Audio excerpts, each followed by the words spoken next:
Hi, in this video, we will study how to organize data. We already have studied different types of representations of data, that is the Carroll diagrams, Venn diagrams, pictograph, bar graph, and double bar graph. All these types of representations we have already studied in our previous classes. Whenever we collect data, it is available in the form of raw data. Raw data का क्या मतलब हुआ कि इस तरह से, ठीक है, बेतरतीब तरीके से हमें सारा डेटा दिया हुआ है। तो इसको हमसे कहा जाए कि भाई आप ये गिनिए कि कितने सिलेंडर्स हैं, कितने क्यूब्स हैं, कितने सर्कल्स हैं, तो इनको गिनने में बड़ी दिक्कत है कि कैसे गिने इनको, बहुत समय लग जाएगा। तो हम करना क्या होता है, to draw meaningful inferences we need to organise the data systematically. तो हम इस तरह के डेटा को ऑर्गेनाइज करते हैं। ऑर्गेनाइज करने का तरीका क्या हुआ कि हमने सारे सिलेंडर्स को एक साथ लगा दिया, सारे सर्कल्स एक साथ, सारे क्यूब्स एक साथ, सारे स्टार्स एक साथ, और फिर हमने इनको काउंट कर लिया कि ये 5 सिलेंडर्स हैं, 8 क्यूब्स हैं, 6 स्टार्स हैं, 5 सर्कल्स हैं। अब ऑर्गेनाइज करने का तरीका क्या होगा, हम कैसे इस डाटा को ऑर्गेनाइज करें। यहाँ तो हमने जो है साइड बाय साइड सारे सिलेंडर्स और क्यूब्स को लगा लिया, लेकिन मान लीजिए हमें दूसरी तरह का डाटा दिया हुआ है, तो या फिर हमारे पास ज़्यादा डेटा है, तो हम उसको कैसे ऑर्गेनाइज करें वो अब हम देखते हैं। तो हम let us take an example. A group of students was asked for their favourite subject, results were as listed below. अब ये रिजल्ट्स थे, ठीक है, इसमें art, mathematics, science, English, maths ऐसे करके दे दिया। अब आपसे एकदम से मैं पूछती हूँ कि भाई कितने बच्चे जो है इंग्लिश पढ़ रहे हैं, या हम कहते हैं कि which is the most like subject या लीस्ट लाइक्ड, सबसे कम कौन सा सब्जेक्ट बच्चों को पसंद है या सबसे ज़्यादा कौन सा सब्जेक्ट बच्चों को पसंद है। तो इस तरह के डेटा को हम कैसे ऑर्गेनाइज करें, तो ऑर्गेनाइज करने के लिए हम क्या करते हैं कि एक टेबल बना लेते हैं। टेबल किस तरह की बनेगी,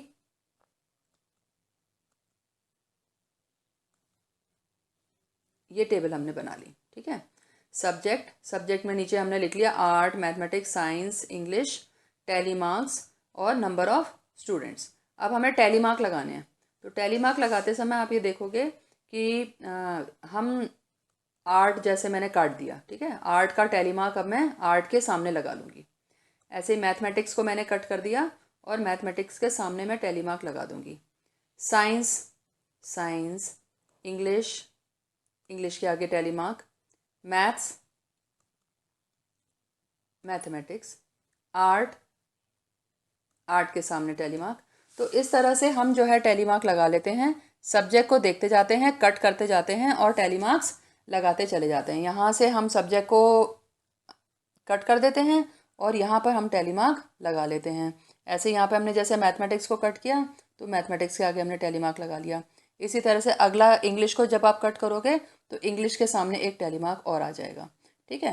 तो टैली मार्क्स लगाते समय आपको एक और चीज़ का ध्यान रखना है, वो ये है कि जैसे मान लीजिए अभी हम थोड़ा सा और कर लेते हैं ये, तो इंग्लिश है, ठीक है, तो इंग्लिश के आगे आप एक टैली मार्क लगा दोगे। मैथमेटिक्स, फिर से mathematics, English, English, art, art, science, science, art, art, फिर साइंस, साइंस, फिर से साइंस, फिर एक और साइंस, फिर मैथमेटिक्स, एक और मैथमेटिक्स, फिर आर्ट। तो अब आर्ट जो है देखो 4 मार्क्स हम ऑलरेडी लगा चुके हैं, तो जो 5वां निशान लगाते हैं हम वो इस तरह से बनाते हैं। तो इस तरह से हम क्यों बनाते हैं, क्योंकि ये एक 5 का ग्रुप बन जाता है, क्योंकि हमें ईजी होता है किसी भी चीज़ को गिनने में। जैसे मान लीजिए अगर मैं इस तरह के टैली मार्क्स लगा देती हूँ 1 2 3 4 5 6 7 8, और आपसे कहें कि भाई आप इनको गिनो तो आपको टाइम लगेगा, लेकिन अगर मैं इन्हीं को इस तरह से बना देती हूँ 1 2 3 4 5 6 7 8, तो आप फटाफट 5 के आगे गिनना शुरू करोगे। यहाँ तो कैसे गिनोगे, 1 2 3 4 गिनोगे, और यहाँ पे आपने 5 तो आपको पता ही चल गया कि यह 5 का ग्रुप है, तो 5 + 3 8 आप इसको गिन लोगे, ठीक है। तो इस तरह से जब आप इसको कर लोगे तो ये टेबल आपकी कुछ इस तरह की बन करके आ जाएगी। आर्ट, टैली मार्क्स, और फिर टैली मार्क्स को काउंट करके आप नंबर ऑफ़ स्टूडेंट्स लिख देंगे। जैसे यहाँ पे 5 + 2 7 टैली मार्क्स लगे, 7 टैली मार्क्स लगे तो आप 7 लिख दोगे। यहाँ पे 5 लगे हैं तो हमने 5 लिख दिया। 5 + 1 6 टैली मार्क्स, 4 टैली मार्क्स, ठीक है। तो काउंटिंग करके हम इसको लिख देते हैं। अब number of tallies before each subject gives the number of students who like that particular subject. जितने ये टैली मार्क्स हैं, इससे हमें ये पता चलता है कि कितने बच्चों को आर्ट पसंद है, या इससे हमें ये पता चलता है कि कितने बच्चों को मैथमेटिक्स पसंद है। ये जो नंबर हमने यहाँ पे लिखे हैं 7 5 6 4, इसको हम बोलते हैं फ्रीक्वेंसी ऑफ दैट सब्जेक्ट, ठीक है। जैसे फ्रीक्वेंसी ऑफ आर्ट क्या हुई 7, फ्रीक्वेंसी ऑफ मैथमेटिक्स हुई 5, frequency of science 6, frequency of English 4। Frequency gives the number of times that a particular entry occurs. मतलब कि हमें यह बताती है फ्रीक्वेंसी कि कितने बार कोई भी एंट्री आई है। जैसे फ्रीक्वेंसी अगर हमने कहा 7, इसका मतलब हमें यह पता है कि क्वेश्चन में आर्ट 7 टाइम्स लिखा हुआ है। ऐसे ही मैथमेटिक्स 5 टाइम्स लिखा हुआ है।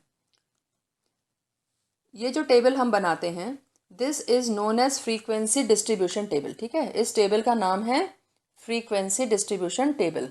क्यों? It gives the number of times and entry occurs. तो हम इसको फ्रीक्वेंसी बोलते हैं, तो हम इसको बोलते हैं फ्रीक्वेंसी डिस्ट्रीब्यूशन टेबल। अब इसको प्लॉट करने के लिए तरीका आपको पता है, चाहे तो आप पिक्टोग्राफ बना लें या आप बार ग्राफ बना लें। तो अगर हम बार ग्राफ बनाना चाहें तो ये हमारा बन जाएगा, हमने ये निशान ले लिए वाई एक्सिस के ऊपर, वाई एक्सिस के ऊपर हमने ले लिया 2 4 6 8 ऐसे ले लिए। अब नीचे इस वाले एक्सिस पे हम शो करेंगे आर्ट, मैथमेटिक्स, साइंस और इंग्लिश। तो आर्ट है हमारा 7, ठीक है। तो आर्ट हमारा 7 यानी कि ये हुआ 7, तो इतना ऊंचा हमारा बार बन जाएगा 7। मैथमेटिक्स 5, साइंस 6, इंग्लिश 4, और नीचे फिर हम लिख देंगे आर्ट, मैथमेटिक्स, साइंस, इंग्लिश, ठीक है। ये हमारा बार ग्राफ कंप्लीट हो गया। तो इट इज़ सो इजी। आगे देखते हैं। अब कभी कभी क्या होता है कि ये जो हमारे पास इंफॉर्मेशन होती है ना, वो बहुत सारी होती है। जैसे यहाँ पे हमें दे दिया है कि consider the following marks obtained in mathematics bye 60 students of class 8। अब ये तो 60 डेटा हो गया। 60 डेटा हो गया, इसका मतलब आप जो है 1 से लेके 60 तक के नंबर आपको लिखने पड़ जाएंगे। तो ये तो बहुत ही बड़ा डिस्ट्रीब्यूशन टेबल बन जाएगा, है ना। हर ऑब्जर्वेशन के लिए आप एक टेबल में जब लिखोगे तो ये बहुत ही लंबी टेबल बन जाएगी। तो हम क्या करते हैं, अपनी कन्वीनियंस के लिए हम ग्रुप्स बना लेते हैं। जैसे 0 से 10, 10 से 20 एंड सो ऑन। और फिर हम देखेंगे कि 0 से 10, 10 से 20 के बीच में कौन कौन कितने कितने बच्चों के मार्क्स लाए कर रहे हैं, ठीक है। तो ये कैसा बनेगा, देखो ये इस तरह का बनेगा। अब इसको बनाने का तरीका भी मैं आपको बता देती हूँ। यहाँ पे आपको प्रॉब्लम आएगी जहाँ पर वैल्यूज़ होती हैं, जैसे कि 0 10 इस तरह की वैल्यूज़ है ना। जैसे ये 10 है, ये 20 है। तो अब इस 20 को आप यहाँ लिखोगे या यहाँ लिखोगे, या ये 10 को आप यहाँ लिखेंगे या यहाँ लिखेंगे। तो आपको ये हमेशा ध्यान रखना है कि 10 इस वाली क्लास इंटरवल में आएगा, 10 को हम हमेशा इस वाली क्लास इंटरवल में लेंगे, ठीक है। ऐसे ही 0 को आप इस क्लास इंटरवल में लोगे, 20 कहाँ लोगे आप, यहाँ पे लोगे। 30 की वैल्यू होगी तो इस वाली क्लास में आपको लेना है, ये आपको ध्यान रख लेना है। अच्छा, अब आप इसको जब सॉल्व करोगे तो सॉल्व करते समय आपको ये ध्यान रखना है कि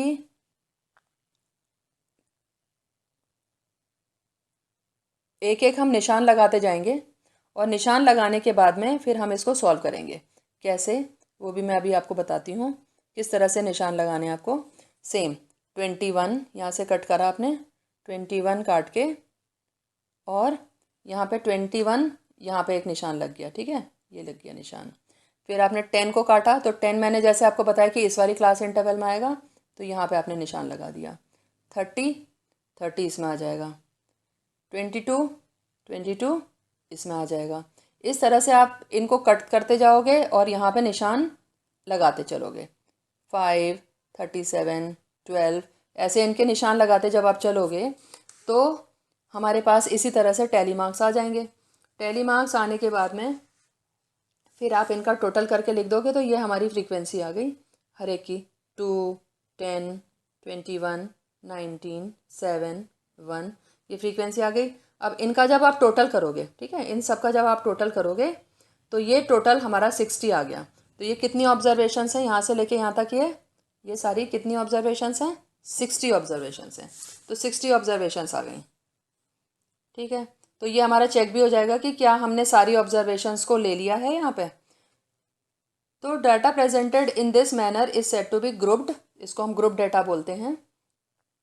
और इस टेबल को हम बोलते हैं ग्रुप्ड फ्रीक्वेंसी डिस्ट्रीब्यूशन। ग्रुप्स में हमारे पास 0 से 10, 10 से 20, 20 से 30 हमने बनाए। तो ये 0 से 10, 10 से 20 इन ग्रुप्स को हम बोलते हैं क्लास इंटरवल, ठीक है।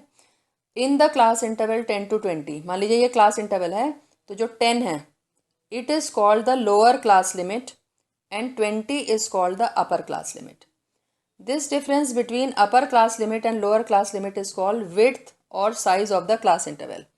तो हम अगर क्लास इंटरवल माने 10 से 20, तो 10 से 20 क्लास इंटरवल में लोअर लिमिट हो गई 10, 20 हो गई हायर लिमिट, और विड्थ या साइज कितना हुआ? साइज हो गया 20 - 10 यानी कि 10। तो क्लास साइज हो गया 10। दूसरी चीज़ जो हमें ध्यान रखने वाली है कि 10 occurs in both the classes 0 to 10 and 10 to 20। Similarly 20 occurs in 10 to 20 and 20 to 30, है ना। तो 10 को हमें कहाँ लेना है? इस वाली क्लास इंटरवल में लेना है 10 से 20 को। ऐसे ही 20 को हमें कहाँ लेना है? 20 से 30 में लेना है, ना कि 10 से 20 में।